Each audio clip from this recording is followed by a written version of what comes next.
All right, welcome everyone. We're Semblance of Sanity. I'm Caleb. I'm Jacob. And we're here for Parasyte the Maxim, episode 22. We're in the end game now. Yeah, Murano and Shinichi have had some time together. Yes, they did the sex. Yeah. Goto has escaped. Right, and he's going to be coming after Shinichi. He promised that he would come back for Shinichi. Yes.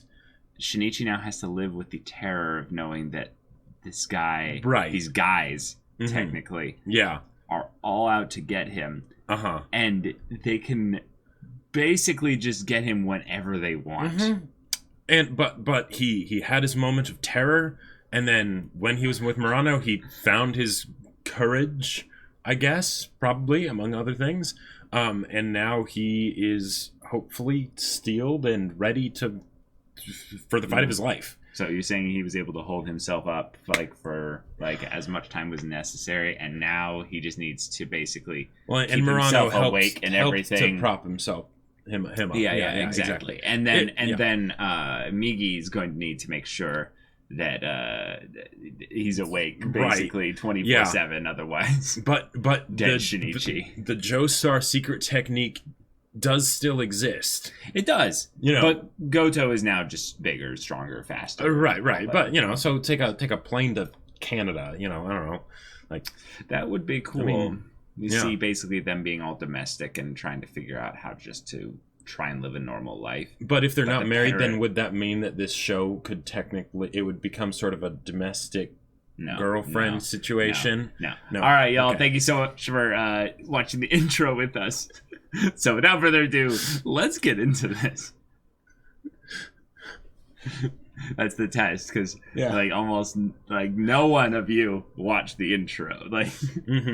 All right, everyone. Now be sure to go check out the reaction portion of the video in the description below, and then come back here for the discussion.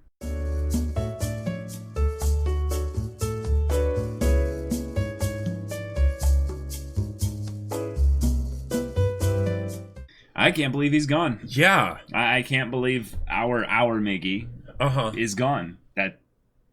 That just shocks me. The idea that we would actually have it happen so soon and so abruptly. Like the fact that their plan was one that was in some ways, doomed to fail. But that the overall effect of it was just nil. We're now exploring the story from the standpoint of, what does it mean to be human again? Yeah, now exactly. That you've been through this experience, which is or fantastic. Can he really ever be human again? Right, and I figured they would probably go into that a little bit, but I figured it'd more be like a tiny little epilogue at the very end. Exactly what I thought. Like an end credit scene of him and Murano living peacefully together, kind of a deal. Like a 4-minute scene. Yeah, exactly. Yeah. Kind of a where are they now? Not a let's actually explore it in the moment and can he stay there? Because he has every opportunity now. Goto can't find him, right? Goto could find him, but Goto couldn't sense him. Right, exactly. Yeah. So if he just left, and given that Goto lives for fighting, he's probably not going to run into Goto in a metropolis. So, oh man, it would take forever. Yeah. So in this case, he seeks him out not because of anything more other than this is something that he feels like it's his duty. This is something that he feels like he's compelled to do because of the sacrifice Migi did. So it's running away and living isn't enough. This is even after he just had his, his experiences with Murano. Indeed. And now she's out of the story. Who's Murano? Who's that? Yeah. Who's Murano? Yeah. Oh man, I wanted to laugh, but at all the times when it's like, oh yeah, my dad's back home. It's like there's someone else back home. Wait, there is. Yeah, it's kind of sad actually because of all the characters in this show. Murano is the one that basically gets the short end of the stick. Yep. Constantly. Oh yeah. And it really makes you wonder. Does Shinichi really? Really love her, or is she basically just a utility to keep him feeling anchored when he's spinning around at sea? Yeah. Now, I totally understand the standpoint in that he probably feels so lost right now as far as his identity goes that he is actually reevaluating everything that he knew before this. Yep, and absolutely. That's something that makes sense. I just love the idea of having it be more through the lens of Mitsuyo, who is like, no, all this is rather normal. This is very normal. Well, in fact, this is what it means to be human. And we're like, ha ha ha, means to be human. But that's, oh man, I love the choice to introduce her as a character. Yes, I agree. Because usually, I am very against introducing characters late in a story, right? Like especially if they're supposed to have any kind of like narrative serious narrative weight, right? Yep. But because this show is about what it means to be human, having Shinichi run into a random person, right, that decides to be kind is perfect. It's perfect because we've seen the potential for humanity across the spectrum, right? Yeah. And so having Shinichi be in a place where he despairs because he ran into a real monster, right? And his friend is now gone. Yeah. The kind acts of someone who doesn't know him is so much more meaningful than the kind acts of someone who does know you, I feel like. Because of course the person that's close to you will do those sorts of things, but for just a random stranger.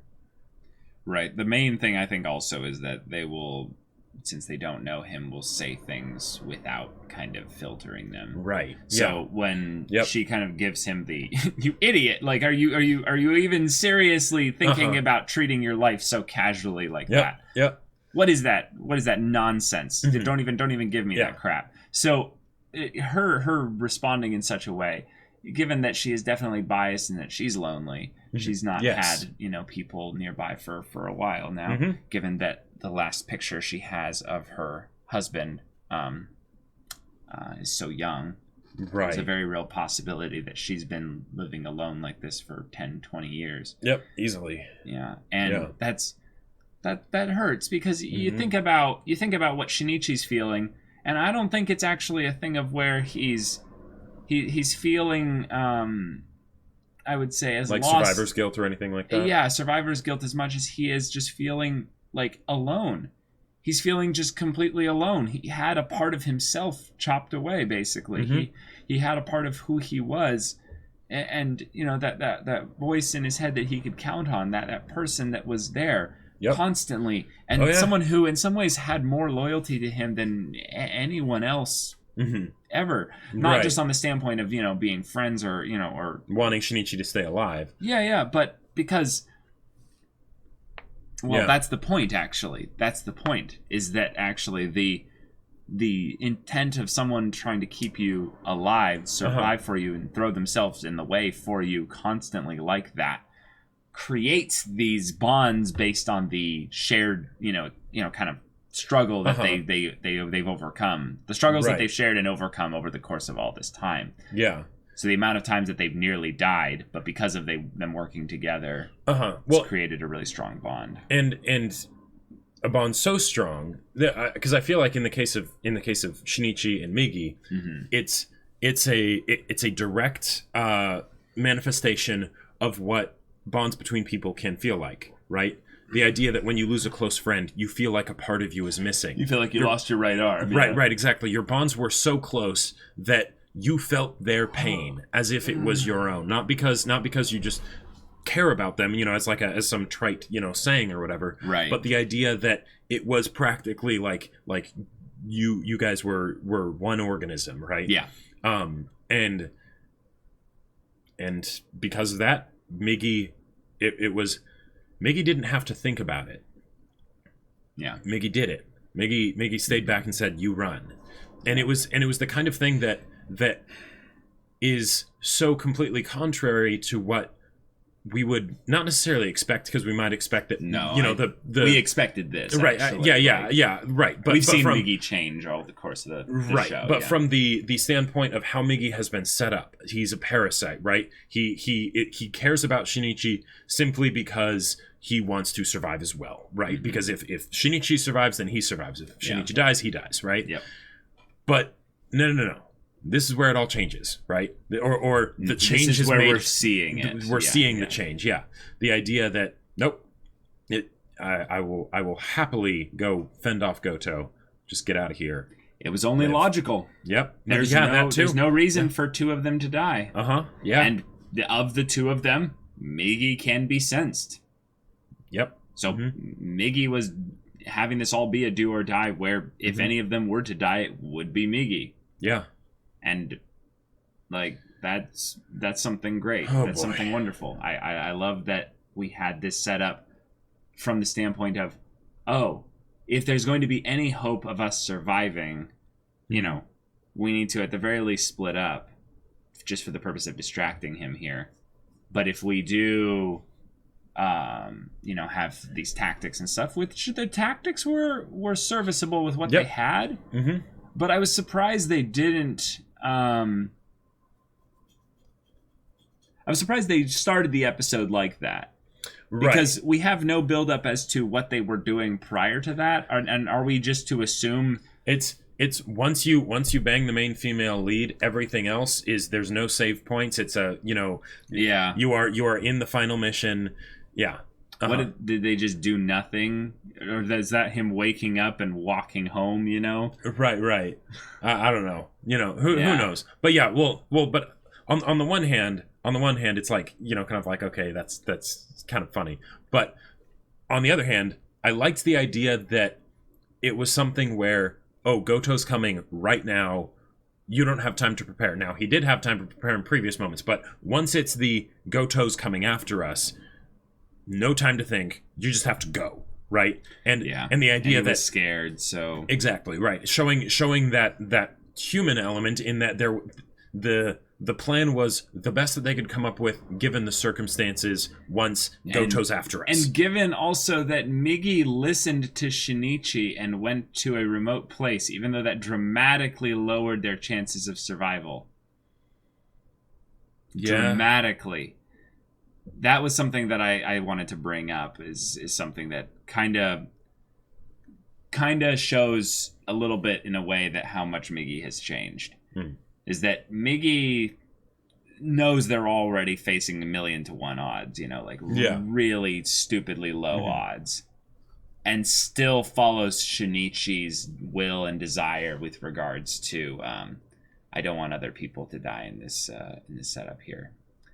And Migi doesn't even go, okay, but you understand that we could do better if we somehow use the environment here against, you know. They drive to a liquor store and Molotov cocktail him, you know, whatever. Get him soaked in an alcohol and then set him on fire. Burn the whole place down. Yeah, exactly. Go or drive to a knife store so that Shinichi has some actual weapons, you know, whatever, you know. Whatever, Yep. Yeah, start a thing where you get an epic police car chase on you. And just that at the very least now... So that Goto's on edge, too. He can't just... Yeah, Goto's having to deal with all that. He has to think about other things, Yeah, exactly. But no. Yeah. No, it's it's a thing of where we care about other people and stuff, and right. Yeah. And I do love usually when this happens is you've got the random small community out in the middle of nowhere that ends up getting that the protagonist kind of is the cowboy that draws them into exactly. that. It's like, I brought this upon you. I have to go face this myself. That's right. Why? Why do you have to do this? Because it's what heroes do. I mean, hey, it's old as time itself, but it works. Yeah. I definitely do generally like it. And I would say that if we're looking at things through the context of this is with him and not Migi, you know, Migi's completely removed from this situation. It means a little bit more because we've constantly wondered how much influence Migi had on altering him in a Shinichi? In a way towards making him more like Parasyte. Parasyte. Yeah. And given that we still have the internal bits, the cells that have merged with him there. And in some ways, they're waking up a little bit more because the bigger version of themselves wasn't holding holding, I would say, the prime position. Right. Are they going to, kick in to make him survive, just like in those moments where he would do those incredible feats of strength and what have you? I mean, yeah, potentially, but and a D4 -1 damage weapon is not going to do that much good against Goto. But this is the other thing. Uh-huh. We also have the other thing that's been hinted at in his dreams. What he actually looks like now. The silhouette. Yeah, remember? yeah. Remember? What do you think they've been doing to the skeletal frame of Shinichi? Oh, sure. Yeah. I mean, what do you think? If Mm-hmm. they're integrated with the rest of his body throughout Mm-hmm. for the purpose of him surviving, and they came in through where his spine hits his back there and the back there. Mm-hmm. Well, what do you think they've done? Well, one of the things, now maybe this is getting a little bit too scientific with it, but if Migi is capable of healing, regenerating in any way, right? Which I would think parasites would be capable of, because of just how they move and things like that. And and given the fact that we've seen parasites take some damage, but it not being too much of an issue, then that means the cells are capable of splitting. Multiplying. So possibly 30% doesn't have to stay 30%. That's with the processing power, Jacob, coming from Migi. Yeah, it could be. It could be, right. I would say it almost definitely is, because we haven't seen it just we haven't take over him thus far. Right. Yeah. But if they wanted to do something where... Yeah.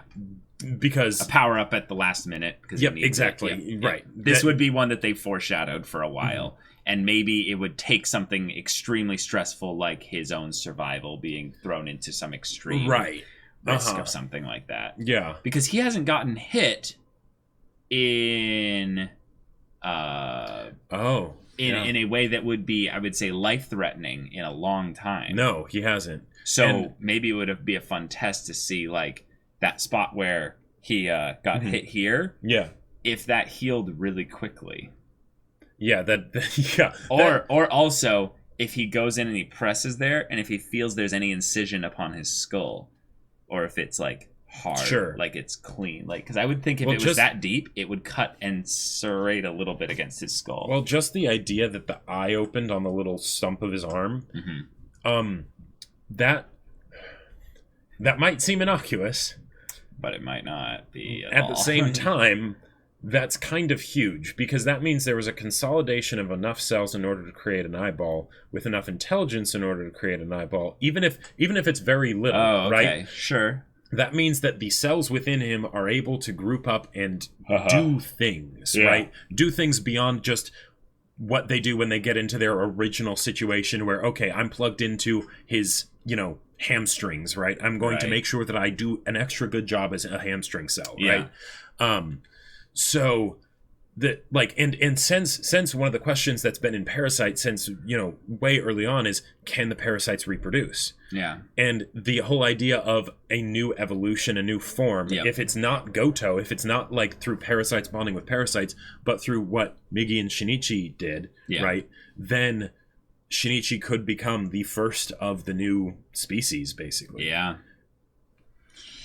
So there you go. I mean, there's 2 episodes left. That's what I'd think they'd almost have to do with 2 episodes left. So, we've got a big fight coming up ahead of us here. Indeed. One that looks very one-sided, almost like David and Goliath style with ridiculousness. Yep. So let's hope for a miracle. So, y'all, if you want to see that next episode's reaction and discussion right now, though, go check out the link in the description below for our Patreon. You can get on early access there. You can watch full-length reactions there. And all this comes with Discord access, so you can chat with us about these stories, about anime in general. And just as a little test here, wanted to see who's actually getting to the end of the discussion here.